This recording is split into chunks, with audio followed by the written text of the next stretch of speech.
because I really want to talk about step 4. Yeah. And step 4 is really... You know what the steps are? Are you steeped enough in this to know what the steps are? Step 1 is contrast causes you to ask. Ask is step 1. You can't stop doing that. You're just asking constantly. Step 2 is source answers what you're asking for. Or another way of saying it is, once you send off that rocket of asking, source becomes the vibrational equivalent of what you've asked for. So when you ask for more money, you become vibrationally, in terms of this vortex, more prosperous. That's the part you argue with, as in the vortex. So I want it in my bank. Vibrationally speaking, you become more prosperous. When you ask, it is given immediately. Step 3 is, you got to find a way to release resistance in order to allow what you've asked for, which is already vibrationally there, to flow into your experience. That's what step 3 is. We call that the art of allowing. Allowing what you're asking for to be realized by you. So step 3 is really practicing thoughts, preparing yourself to be in a vibrational place that allows the path to occur to you. Thoughts, ideas, others, impulses, emotions, all early stages of your conscious awareness that this is happening. And then, of course, everything else comes through too. So recently we've been talking about how if you will try just a little bit, if you will care is a better way of saying it. You don't want so much effort, but if you will care about the way you feel, and you will start in this wobble-free place that's easy for you to achieve once you find good feeling things, easy things to think about. When you are awake and focused, law of attraction never ceases to respond to you. So momentum will increase. And as that momentum increases in the absence of resistance, you get into what we are calling like a high-flying disc. You're resistance-free, which means there's no wobble, and the momentum is getting stronger and stronger, and that's when you begin feeling emotions like elation or fascination or strong interest or love or appreciation. So once you're hanging out in that place a lot, once that's the way others are defining you, that's a happy person, or that person is always eager, or that person really thinks fast on their feet, or that person seems really intuitive, or that person's in the right place at the right time, or that person's living a really good life. Once you are in that place where you're feeling good most of the time, and of course, negative emotion is a natural thing. Don't ask the impossible of yourself. But if you're predominantly feeling good, then you are on that high-flying disc. That's what we're talking about. Now, when contrast introduces itself to you, and it will, it's a smaller wobble. You see what we're getting at? Mm-hmm. It's a smaller wobble of contrast. Mm-hmm. And that's what we want to call, that's what Esther insisted that we call step 4. She so likes the steps. Step 4. Step 4 is feeling good. I'm understanding this so deeply. Mm-hmm. Nothing's a mystery to me anymore. When I watch others, when I see myself, as things manifest, as ideas occur, as I get into a group and I can feel us all having a good time and everyone's sort of tuned in, tapped in, turned on, and ideas are flying and fun is being had by all. Step 4 living. Yeah. So stable in your knowledge of the laws of the universe, and most important part, so stable in your personal believing or knowing that you can stay stable. That anything that you then give your attention to doesn't throw you off your game. Yeah. So you keep it close to you. You practice it. You're steady there. Then you can turn on CNN.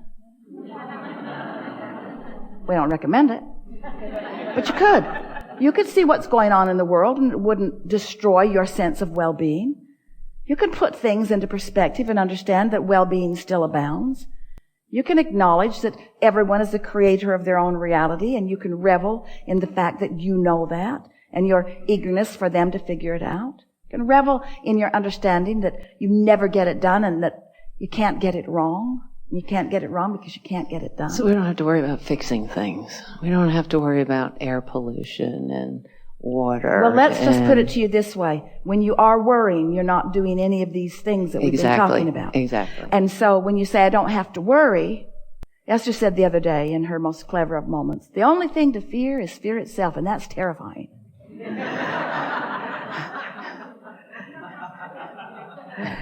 When you feel negative emotion, it means the same thing every single time. You're off your game. You're not in sync with what you really know. And that's why you feel bad. Worry is the way you feel when you're not synced up with what you really know. Worry is the way you feel when you focus in opposition to what you really know. Another way of saying it is, so you've launched these rockets and your path is moving you from where you are to where you want to be. That's the path. Now, you can move in the direction of the path or you can move in opposition to the path. When you worry, you're focused in a direct opposition to what you want. You don't have to be at your destination in order to feel good. You just can't be moving in opposition to your destination. Mm-hmm. Your destination will keep moving on you. Have you noticed?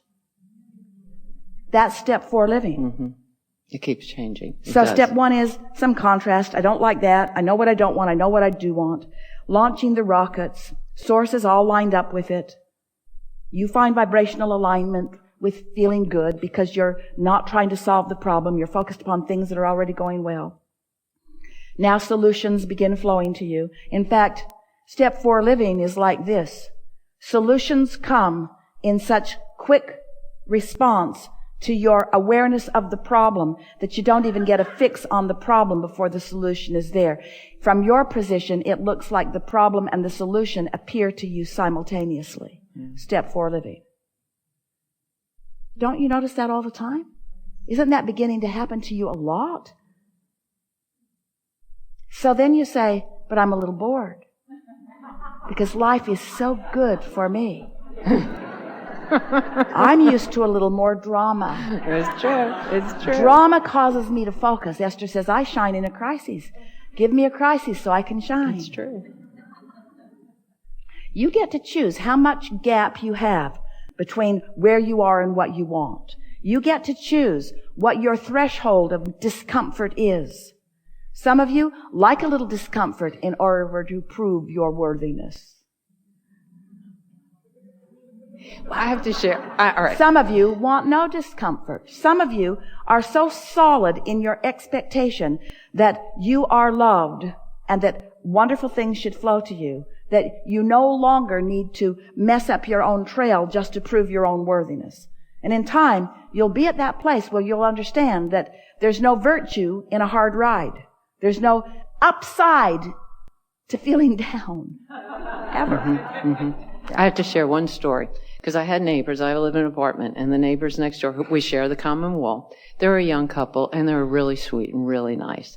And towards the end of their lease, they were having parties. They were staying out, like right out in the front door on the patio and partying till 2, 3 o'clock in the morning. And that was fine. You know, I just put in earplugs, and I thought, let them have fun.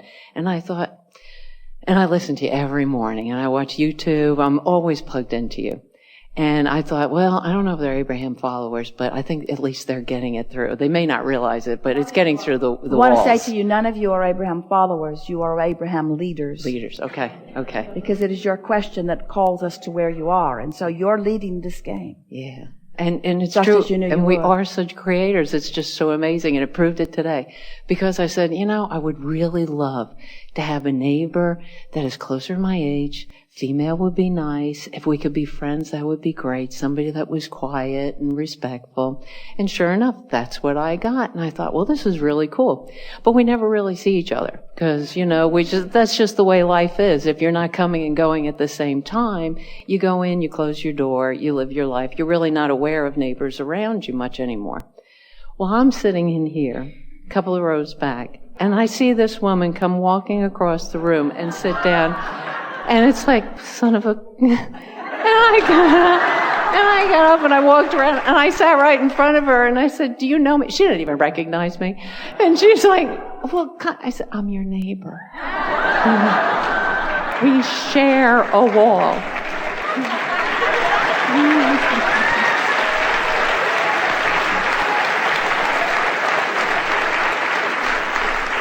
No loud music. But it is just so, if we could remember the moments when we know we did it. I think that's the problem. We keep discounting our own abilities. But you see, once you know what you know, and you do, did you sign the disclaimer that says you can't go back? Once you know what you know, Now you begin noticing your setting up of it. Yeah. You begin noticing when you consciously gave birth to it. Now, we want to say to you that sometimes what you want to say, I thought the thought, or I made the plan, or I set the goal, and we say, did you? Or was it part of that manifestation that came from that broader perspective? In other words, let's not split hairs over where the thought originated, who was joined in on it. What you are is the receiver of it. What you are the perceiver of it. What you are the interpreters of it. Does that happen in, because meditation, I keep thinking I really suck at meditating because every time I do. Before you go there, we want to finish this thought out because go. we want you to feel what's going on here. So in the wobble-free zone earlier on, you're more aware of the universe's assistance in the orchestration of the path that is unfolding for you. And so you want to call that the setup. We think that's a good name for it. We want to call it your first awareness of this path that you are now setting out on. And then as other pieces of the trail come into place, don't you just love the idea of following your bliss? Mm-hmm. Don't you like knowing that because you ask for it, it's already done, and now you just get to follow the inspiration for the satisfaction of being on the journey? You see, most humans still misunderstand. You think that you're here in order to get stuff done. It's not to get it done. It's to enjoy the deliciousness of the doing of it. Mm-hmm. It's for the fun and the clarity and the fulfillment of the pieces dovetailing. In the same way that we don't want to talk to you about the physiology of your body because you would get so bored before you would get to anything that would be meaningful for you. We just want to say your emotions tell you all you need to do, pay attention to them. That's the entire medical physiological conversation that we want to have to you. Feel good and you are. And so in the same way, we cannot possibly explain to you all of the details of all of the co-creating that are going on.